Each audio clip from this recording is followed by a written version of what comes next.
दिल्ली में रंग खेलिए मोदी जी, यूपी में खेलिए रंग योगी जी। मोदी जी, योगी जी,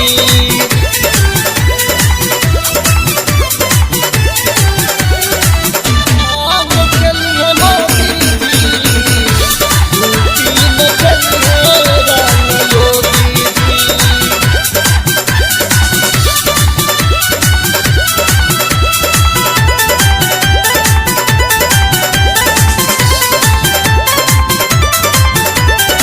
लाई जीएसटी ले अइले काला धनवा, सब गरीबन के पूर भइल सपनवा।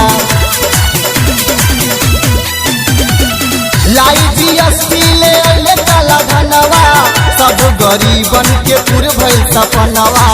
मोदी और योगी जी के रंग में आज रंगाई पूरा संसद भवनवा। तब विरोधी लोग के खड़ा कैले खाट जी, और आई में रंग खेलिए भास्कर जी, भदोही में खेलिए रंग रविंदर जी।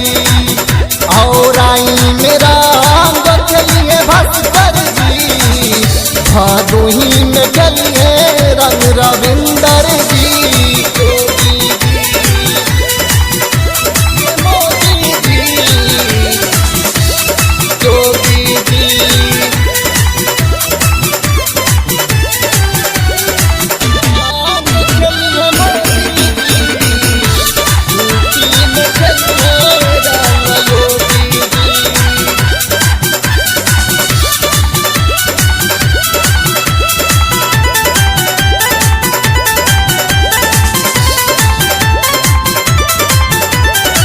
रंग उमंग के दिन बटे आई, भारतीय जनता पार्टी होली मनाई।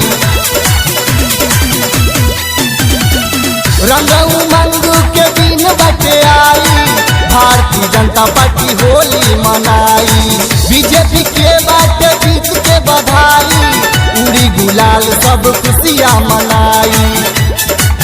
मोदी जी से गला मनवा के बात जी, बढ़ौना में रंग खेलिए दीपक जी, साथ गोविंद शिवम भैया जी। बढ़ौना में रंग खेलिए दीपक जी, साथ गोविंद शिवम भैया जी। चल के भाजपा से हाथ मिलाला, मोदी योगी जी के रंगवा लगाला, भाई तू तमूरी बनाला जी।